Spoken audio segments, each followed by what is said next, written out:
नमस्ते दोस्तों, हम आशा करते हैं कि प्रश्नावली 1 के सभी क्वेश्चन आप लोग को आसानी से समझ में आ गए होंगे। अब हम प्रश्नावली 2 को देखते हैं।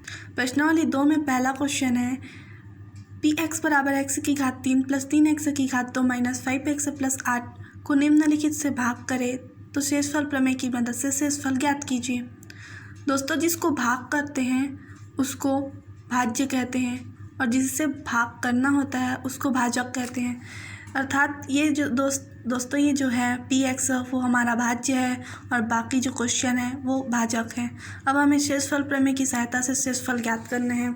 तो दोस्तों हम लोग देखते हैं शेषफल प्रमेय होता क्या है।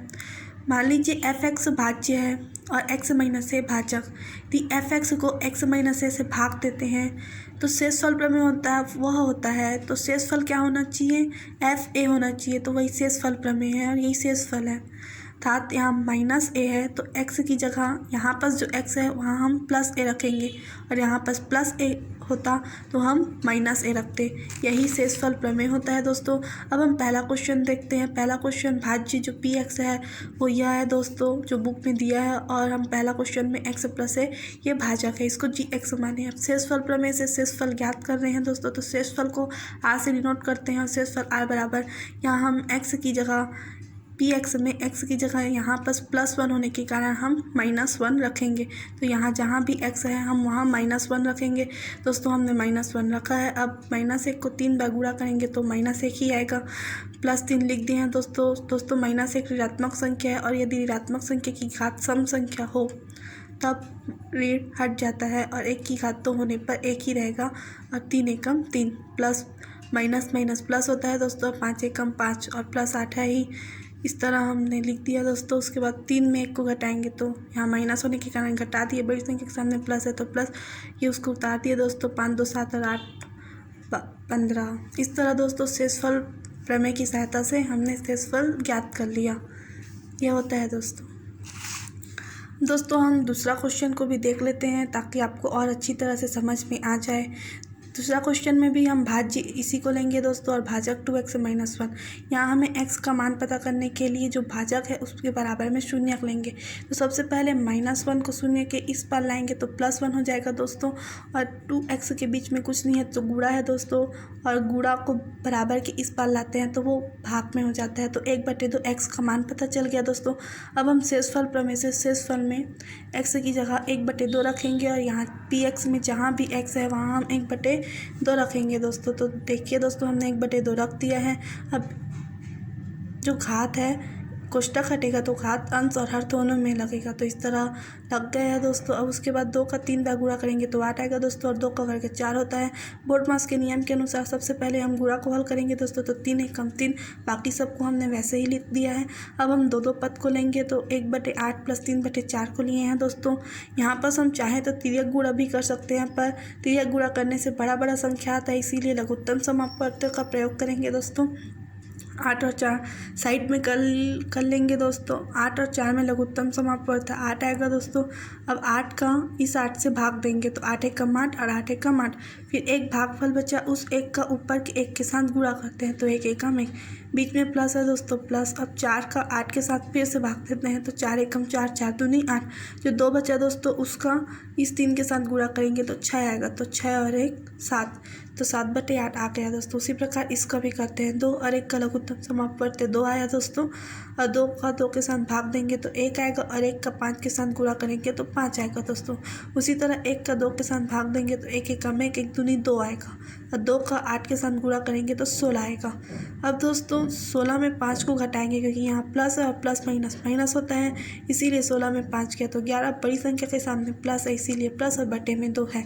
अब पुनः हम तिर्यक गुणा करें, पुनः हम लघुत्तम समापवर्त विधि से इसको बना सकते हैं और तिर्यक गुणा भी कर सकते हैं। मैं यहाँ पर लघुत्तम समापवर्त की हूँ। 8 और 2 का लघुत्तम समापवर्त 8 आएगा दोस्तों। 8 और 8 का भाग देंगे तो 1 आएगा और 1 का 7 के साथ गुणा करेंगे तो 7 आएगा। उसी प्रकार 2 का 8 के साथ भाग देंगे तो 4 आएगा दोस्तों और 11 चौक 44। इस तरह 44 और 7 51, 51/8 हम लोग का शेषफल ज्ञात हो गया दोस्तों। अब हम आशा करते हैं दोस्तों कि बाकी क्वेश्चन को आप आसानी से बना लेंगे और यदि आपको यदि आपको नहीं समझ में आया होगा तब आप मैसेज कर सकते हैं, हम आपको समझाने का प्रयास करेंगे। पहला क्वेश्चन देखने के बाद हम दूसरा क्वेश्चन देखते हैं। दूसरा क्वेश्चन में बोला है निम्नलिखित में जांचिए कि क्या जी एक्स पी एक्स का एक गुणनखंड है या नहीं है। तो हमें बताना है कि जी एक्स पी एक्स का गुणनखंड है या नहीं है। अब पी एक्स हो, ये पी एक्स है और ये जी एक्स है, गुणनखंड है या नहीं। यदि पी एक्स में एक्स बराबर यहाँ x-3 है तो x-3 है दोस्तों, मान लीजिए x-3 है, इसके बराबर में 0 रखेंगे तो x का मान कितना आएगा, ये -3 इधर आके +3 हो जाएगा। तो यहाँ पर दोस्तों यदि -3 को, ये -3 है अर्थात यहाँ x जगह हम +3 रखेंगे। यदि x की जगह 3 रखेंगे और 0 आता है तब जी एक्स पी एक्स का गुणनखंड है, और 0 नहीं आता है तो जी एक्स पी एक्स का गुणनखंड नहीं है। आइए दोस्तों मैं आपको क्वेश्चन को सॉल्व करके समझाती हूँ। इसी को गुणनखंड प्रमेय भी कहते हैं दोस्तों। क्वेश्चन है पी एक्स और जी एक्स। अब यदि जी एक्स और पी एक्स का गुणनखंड है तो यहाँ हम x की जगह 3 रखेंगे, और यदि 0 आता है तो वो गुणनखंड प्रमेय है, और यदि 0 नहीं आता है तो गुणनखंड नहीं है। देखिए दोस्तों, यहाँ x की जगह हम 3 रखें, यहाँ भी x है, यहाँ 3 रखें, यहाँ भी x की जगह 3 रखें। 3 का 3 बार गुणा करेंगे तो 27 आएगा, 3 का 2 बार गुणा करेंगे तो 9, 3 और ये 6, 9 चौक 36 हो गया दोस्तों। और 36 में 27 घटा दिए तो -9, +9 को उतार दिए, 9 में 9 घटाएंगे तो 0 आ गया दोस्तों। यहाँ पर हमें 0 प्राप्त हुआ तो हम कह सकते हैं कि जी एक्स पी एक्स का गुणनखंड है। और यदि 0 प्राप्त नहीं होता तो जी एक्स पी एक्स का गुणनखंड नहीं होता। दोस्तों अब हम एक और क्वेश्चन बना के देखते हैं ताकि आपको आसानी से समझ में आ जाए। दोस्तों ये तीसरा क्वेश्चन है, इसमें पी एक्स दिया है और जी एक्स दिया है। अब यहाँ एक्स की जगह हम, ये -2 होने के कारण यहाँ पर जहाँ जहाँ x है वहाँ हम +2 रखेंगे, और यदि 0 प्राप्त होता है तब जी एक्स पी एक्स का गुणनखंड होगा, और 0 प्राप्त नहीं होता है तो जी एक्स पी एक्स का गुणनखंड नहीं होगा। ठीक है दोस्तों, फिर हम लोग x की जगह 2 रखते हैं, 2 की घात 4 -2 की घात 3 -2 की घात 2 -2 -2। दोस्तों हम इसको एक एक पद करके हल करेंगे ताकि आपको आसानी से और आसानी से समझ में आ जाए। 2 का 4 बार गुणा करेंगे तो 16 आएगा, 2 का 3 बार गुणा करेंगे तो 8, 2 दूनी 4 -2 -2। 16 में 8 गया तो 8 आया दोस्तों। बाकी संख्या को हम वैसे ही उतार दिए। फिर 8 में 4 गया तो 4 आया दोस्तों। बाकी बची 2 संख्याओं को वैसे ही उतार दिए। 4 में 2 गया तो 2 आया दोस्तों। -2 को उतार दिए, 2 में 2 घटाएंगे तो 0 आएगा। इस तरह हम कह सकते हैं दोस्तों कि जी एक्स पी एक्स का गुणनखंड है। क्यों? क्योंकि यहाँ पर 0 प्राप्त हुआ। यदि 0 प्राप्त नहीं होता तो जी एक्स पी एक्स का गुणनखंड नहीं होता। दोस्तों अब हम तीसरा क्वेश्चन को देखते हैं। तीसरा क्वेश्चन में हमें तीसरा क्वेश्चन में यह पता कर ए का मान ज्ञात करना है, और क्वेश्चन बता दिया है कि जी एक्स पी एक्स का गुणनखंड है, अर्थात यहाँ पर शेषफल 0 आना चाहिए। 0 आएगा तभी जी एक्स पी एक्स का गुणनखंड है, और हमें ए का मान ज्ञात करना है। तो दोस्तों आइए हम क्वेश्चन को हल करके आपको समझाते हैं। इसमें पी एक्स दिया है x की घात 2 + ax + 2, जिसमें a का मान ज्ञात करना है, और जी एक्स दिया है x + 1। तो दोस्तों यहाँ पर हम x की जगह -1 रखेंगे, और चूँकि क्वेश्चन में दिया है कि जी एक्स पी एक्स का एक गुणनखंड है, मतलब x + 1 x की घात 2 + ax + 2 का गुणनखंड है, तो यहाँ शेषफल 0 होगा।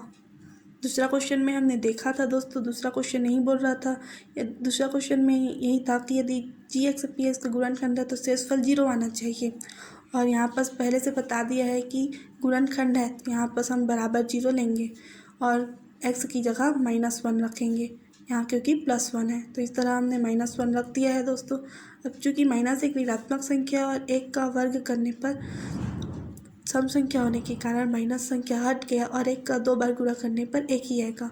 प्लस माइनस माइनस होता है, और 1 कम 1 +2, 2 और 1 को जोड़ दिए दोस्तों 3 आ गया। -a बराबर 0 है ही, +3 इधर बराबर की इस पर आके -3 हो गया दोस्तों।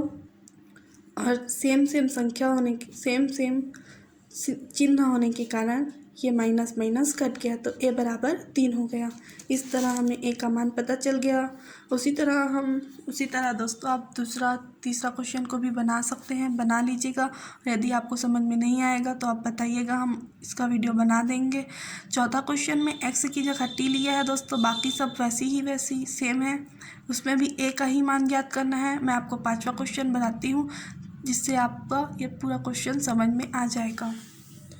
देखिए दोस्तों, पी वाई बराबर वाई की घात 2 माइनस 2y प्लस ए है और जी वाई बराबर वाई प्लस 5। अब हम y की जगह -5 रखेंगे दोस्तों, क्योंकि यहाँ +5 है। और यदि चूँकि हमें पता है कि y plus 5 y square minus 2y plus a का गुणनखंड है, इसीलिए यहाँ पर 0 रखेंगे। अब y की जगह हम -5 रखेंगे, तो हमने रख दिया है। अब माइनस सम संख्या होने के कारण यहाँ माइनस हट जाएगा दोस्तों, और माइनस माइनस प्लस, और 5 दूनी 10 और ए रहेगा। 5 का वर्ग करने पर 25 आएगा। 25 10 35 होता है दोस्तों, और 35 प्लस ए बराबर 0, प्लस 35 इधर आके -35 हो गया। इस तरह हमें ए का मान पता चल गया दोस्तों। इस तरह हम आशा करते हैं कि आपको यह क्वेश्चन आसानी से बन जाएगा, और यदि नहीं बनेगा तो आप हमें बताइएगा। थैंक यू दोस्तों।